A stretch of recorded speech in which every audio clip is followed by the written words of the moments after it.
பிரியமானவர்களே, இயேசுவின் நாமத்தினால் உங்களை வாழ்த்துகிறேன். எந்த காரணத்தை கொண்டு நீங்க பயப்படவே கூடாது. இந்த நாளில் சங்கீதம் 46 அதிகாரம் முதல் 3 வசனங்களை உங்களுக்காக வாசித்து கர்த்தருடைய வார்த்தையை கொண்டு வருகிறேன்.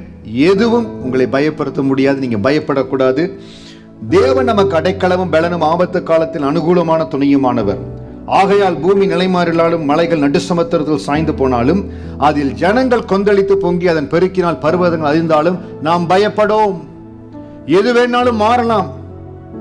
பூமி நிலை மாறலாம், மலைகள் நடுசமுத்திரத்தில் சாய்ந்து போலாம். ஆனால் தேவன் நமக்கு அடைக்கலமும் ஆபத்து காலத்துல அனுகூலமான துணையா இருக்கிறார். மனிதர்கள் மாறி போயிட்டாங்க பாஸ்டர். என்கிட்ட ஒரு மாதிரி சொன்னாங்க, வேற மாதிரி நடந்துட்டாங்க. இது நாள் வரைக்கும் நல்லவங்களா இருந்தாங்க, திடீர்னு மாறிட்டாங்க. அவங்க சுயரூபம் இத்தனை வருஷம் கழிச்சு தான் தெரியுது பாஸ்டர். மனிதர்கள் அப்படித்தான். நாசியில் உள்ள சுவாசம் உள்ள மனிதனை நம்புவது விருதாம். என்றைக்கு மனிதர்கள் தங்களுடைய சுயநலத்திற்காக தங்களுடைய காரியங்களுக்காக ஓடுகிறார்களோ மாறுவார்கள். ஆனால் கர்த்தர் நமக்கு அடைக்கலமும் ஆபத்து காலத்தில் அரணான கோட்டையாய் துணையாய் துருகமாய் கேடகமாய் உங்களுக்கு இருக்கிறார். நம்ம பயப்பட வேண்டிய அவசியம் இல்லை. நம்பிக்கை துரோகங்கள் நம்முடைய வாழ்க்கையில வருகிற பொழுது, ஏமாற்றங்கள் நம்முடைய வாழ்க்கையில வருகிற பொழுது, நம்மிடத்துல நன்மையை வாங்கி கொண்டு தீமையை கொடுக்கிற ஒரு விதமான கேடுகட்ட ஜனங்கள், ரொம்ப கொடூரமான ஜனங்கள் வாழ்கிற உலகத்துல தான் நாம் இருக்கிறோம். ஆனால் நமக்கு ஆண்டவர் அடைக்கலமும் துணையுமா இருக்கிறார். என்ன ஆபத்து காலத்தில் இருக்கிறீங்க? கைவிடப்படுவது போல ஒரு சூழ்நிலையில் இருக்கிறீங்களா? நம்பிக்கை வார்த்தையை கொடுத்து பார்ட்னர்ஷிப்ல இருந்து எல்லாம் பண்ணிருவேன் கூட தொழில பார்ட்னரா இருந்தாங்க, திடீர்னு நம்பிக்கை துரோகம் பண்ணிட்டாங்க. பூமி நிலை மாறலாம், மலைகள் நடு சமுத்திரத்தில் சாய்ந்து போலாம். என்ன வேணாலும் எப்படி வேணாலும் பேசி இருக்கலாம். நான் நிறைய பேரை பார்த்திருக்கிறேன். கர்த்தருக்கா இப்படித்தான் இருப்பேன், நான் அப்படித்தான் இருப்பேன், நிறைய வசனம் பேசினவர்கள் நன்றாகத்தான் இருந்தாங்க. ஆனால் சுயநலங்கள் காரியங்கள் வந்த பொழுது தங்கள் வார்த்தையில மாறி போனாங்க. எலும்பில்லாத நாவை எப்படி வேணாலும் பேசும் என்பதை போல காரியங்களை மாற்றி பேசினார்கள். ஆனால் கர்த்தர் மாறாதவராய் இருந்ததுனால பயப்படாதபடி தொடர்ந்து ஓட்டத்தில் ஓட தேவன் எங்களுக்கு கிருபை கொடுத்தார். கர்த்தர் உங்களையும் பலப்படுத்துவார். எந்த காரியத்துல உங்க இருதயம் பயப்பட்டிருக்குதோ, எந்த காரியத்துல சோர்ந்து போயிருக்குதோ, இன்றைக்கு உங்களுக்கு சொல்லுகிறேன், தேவன் நமக்கு அடைக்கலமும் ஆபத்து காலத்தில் அனுகூலமான துணையா இருக்கிறார். கர்த்தர் உங்களோடு இருக்கிறாருங்க. உங்களை அழைத்தவங்களோடு கூட இருக்கிறார். இந்த ஓட்டத்துல ஆண்டரோடு இருக்கிற வாழ்க்கையில நமக்கு என்ன ஒரு நம்பிக்கை இருக்குன்னா, நான் அவரை பார்த்து ஓடுகிறேன். அதுதான் எப்பொழுதும் சொல்வது, தேவனை பார்த்து ஓடணும். நம்முடைய ஆவிக்குரிய ஓட்ட கர்த்தரை பார்த்து ஓடணும், சிலுவையை பார்த்து ஓடணும். மனிதர்களை பார்த்து, அதிகாரங்களை பார்த்து, இப்படி போற அப்படி போறன்னு சொல்லி ஆட்களை பார்த்து ஹீரோ வர்ஷிப்ல போற ஒரு மனப்பான்மை இருந்தால் தோல்வியில கடந்து போவோம், துவண்டு போவோம்.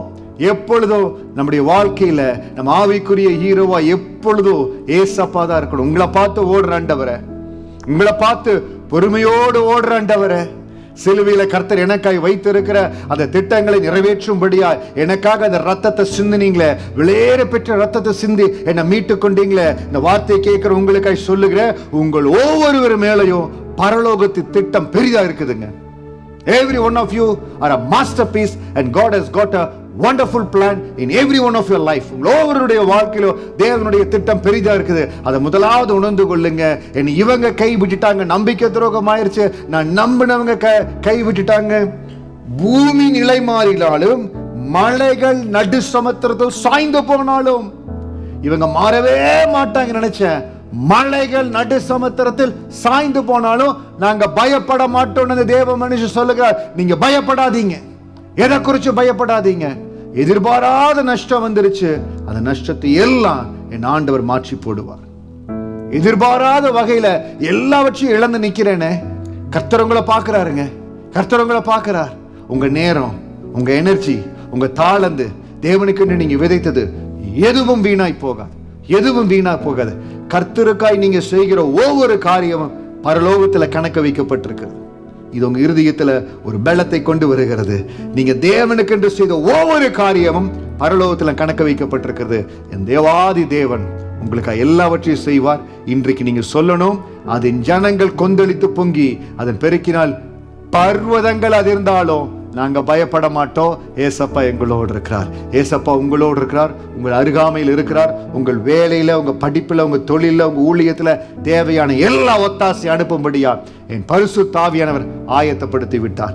சங்கீதம் 46 முதல் 3 வசனத்தை சொல்லி, ஏசப்பா நான் பயப்பட மாட்டேன், எனக்காக நீர் ஒத்தாசை அனுப்புவதற்காய் ஸ்தோத்திரம், எனக்காய் தேவ தூதர்களை கொடுப்பதற்காய் ஸ்தோத்திரம், எனக்காய் வாசல் திறக்கப்படுவதற்காய் ஸ்தோத்திரம் என்று நீங்க சொல்லி ஜெபிக்க கர்த்தர் உங்களுக்காய் வாசலை திறப்பார்.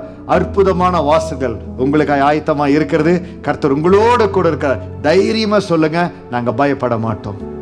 நடு சமுத்திரத்துல மலைகள் நடு சமுத்திரத்துல பெயர்ந்து போனாலும் நாங்க பயப்பட மாட்டோம். எதை குறித்து பயப்படாதீங்க. இன்னைக்கு நீங்க எவ்வளவு என்ன தாழ்த்தப்பட்ட என்ன சூழ்நிலை இருந்தாலும் கர்த்தர் கரம் உங்களை தூக்கி எடுக்கும். கர்த்தர் உங்களை அபிஷேகித்திருக்கிறார், ஆசீர்வதிப்பார், உங்கள் தலையை நிமிரச் செய்வார்.